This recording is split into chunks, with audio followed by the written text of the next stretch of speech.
Yo, what's going on YouTube? And welcome back to Goal Line Hockey. It's your boy, Kevin Forte, and as we continue our Stanley Cup playoffs, round one playoff predictions here for 2022, we're staying in the Northeast today as we're taking a look at the Carolina Hurricanes, the number one seed in the Metropolitan Division. It's a really good division, so that is definitely something to take note here against the Boston Bruins. Now, if you look at these teams in terms of their matchup, Carolina is the number one seed in the Metro, but the Florida Panthers did get the Eastern Conference, and they won the President's Trophy for most points. So the Boston Bruins are the first wild card team, and that's the matchup we have here between Carolina and Boston. Guys, there's some, a little bit of a rivalry here. The Carolina Hurricanes, before they were in Carolina, they were a big rival of the Boston Bruins, I almost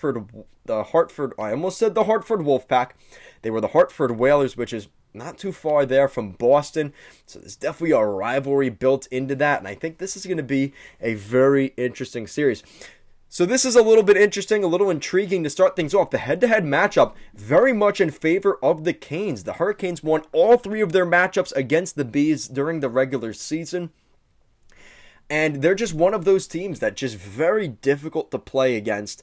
And that's been an interesting spot here.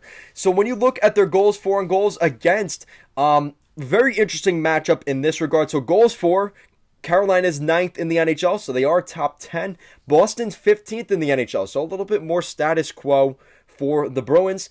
Goals against. Now, this is really going to be the matchup here, and it's going to be the goaltending matchup. Goals against, Carolina, the best in the National Hockey League at 2.44 goals against this season. That's under 2.5 goals per game.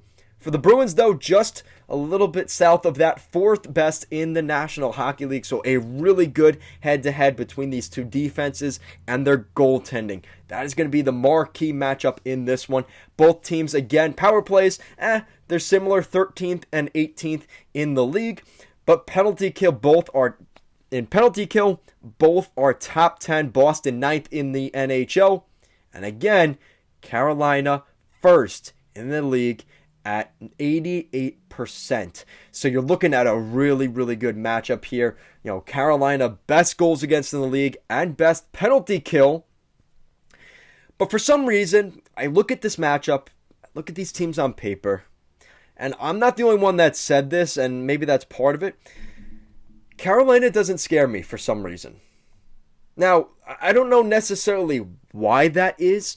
You look at their, the top players for both teams. I mean, Sebastian Aho definitely for Carolina led the team in points. Andrei Svechnikov, Jacob Slavin, more of a defensive-minded guy. Tony DeAngelo had a great start to the season. He kind of slowed down a little bit in the second half, but he's still been very good.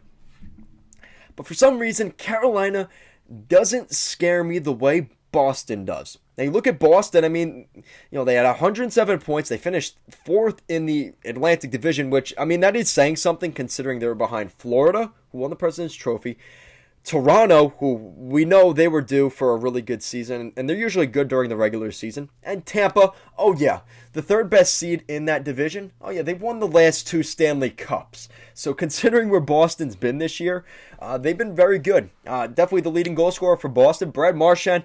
We know he's difficult to play against come playoff time. Patrice Bergeron, who is absolutely the most difficult player in the league in terms of faceoffs. I know, they just did a poll on most difficult guys to play against. Bergeron's always on that list, especially if you're a centerman.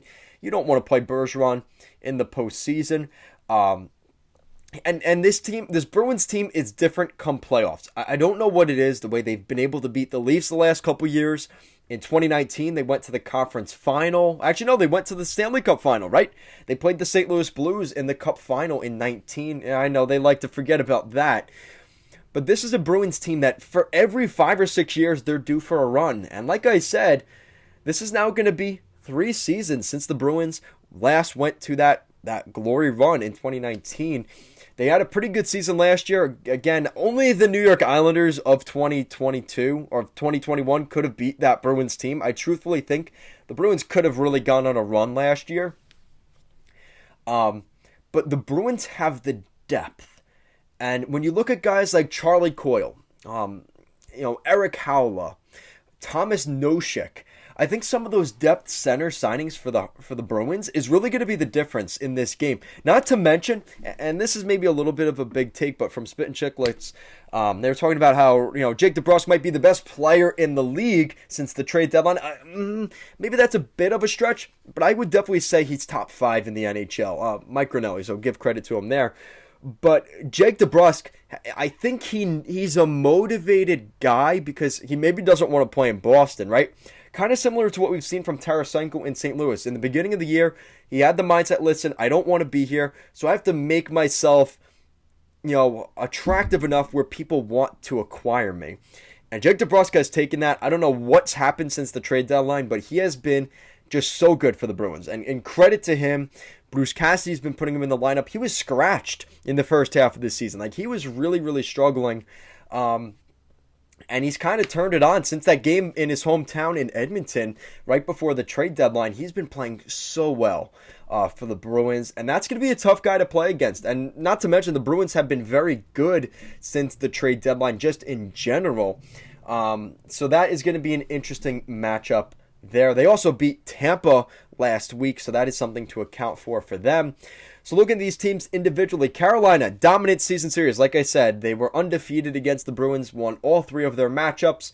Great special team stats. They've been good on the power play and the penalty kill. But again, the glaring thing here is they're best in the NHL for both goals against this season and their penalty kill. Very good defensively, but they just don't scare me.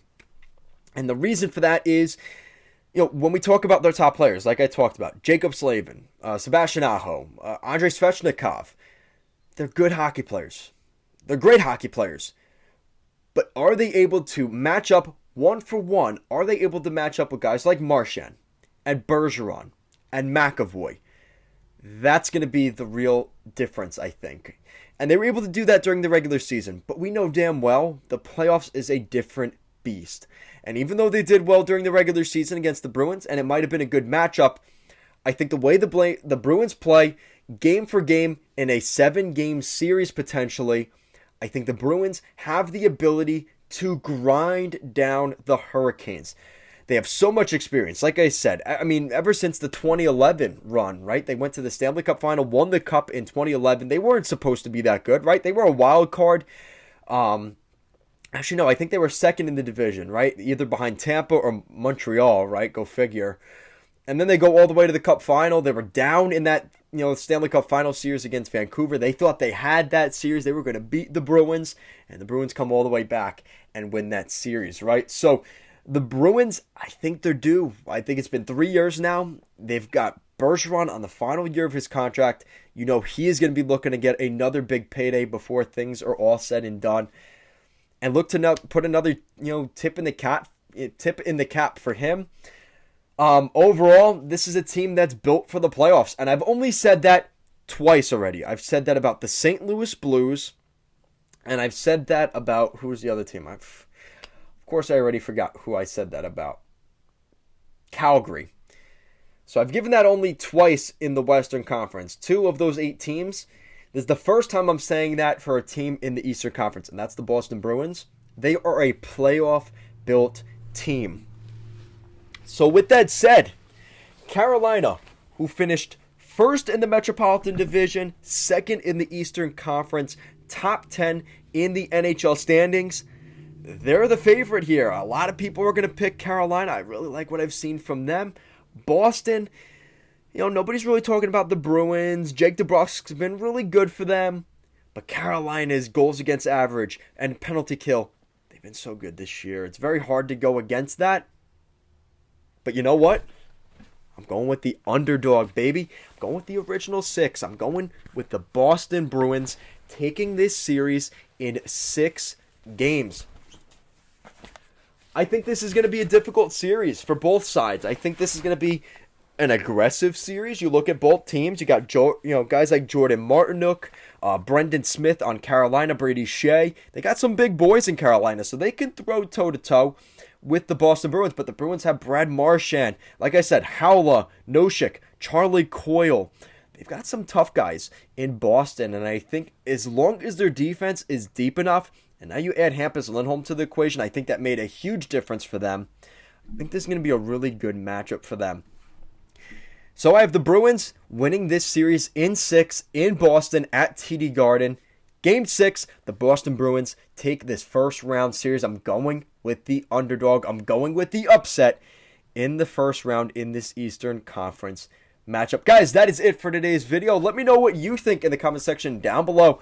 Who do you think is going to take this interesting matchup? I think a lot of people are sleeping on the Bruins here in the first round. So let me know what you guys think. Guys, as always, thank you so much for watching, and let's go Bruins.